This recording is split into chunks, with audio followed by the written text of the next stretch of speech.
Hello everyone, welcome to this channel. Let's learn English. In today's lesson, we are going to learn the difference between on time and in time. On time means punctual, not late. If something happens on time, it happens at the time that was planned. মানে ঠিক যে টাইমে কোনো কাজ করার decision নেওয়া হয়েছে ঠিক সেই সময়টাতেই যদি কিছু স্টার্ট হয় তাহলে সেখানে আমরা বলবো অন টাইম। এক্সাম্পল সেন্টেন্স দেখে নিই। The 11:45 train left on time.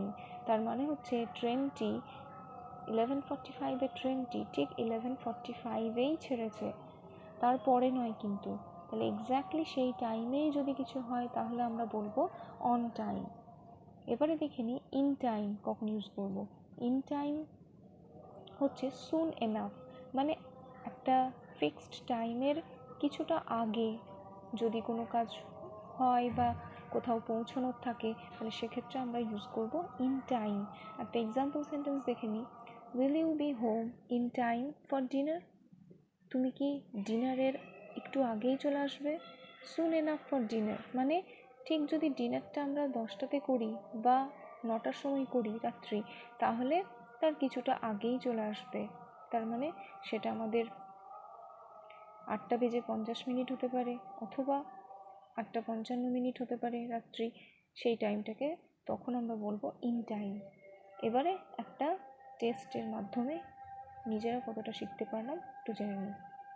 The bus is usually dash but it was let this morning. এখানে দেখো the bus is usually dash but it was let this morning.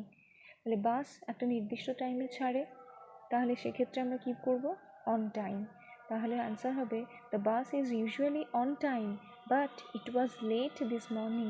তার মানে বাসটি যদি সকাল 9টাতে ছাড়ে তাহলে আজকে সেটি একটু লেটে ছেড়েছে, তার মানে 9:10-15 হতে পারে।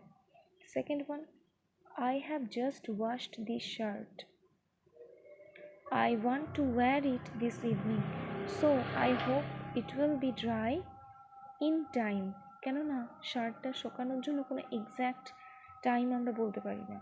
আমার যে টাইমে আমার শার্টটা পরার দরকার তার কিছুটা আগেই এটি শুকিয়ে যাবে, সেজন্য আমরা এখানে ইউজ করব ইন টাইম। যদি তোমাদের বুঝতে কিছু অসুবিধা থাকে তোমরা একটু কমেন্ট করে জানাতে পারো। Thank you.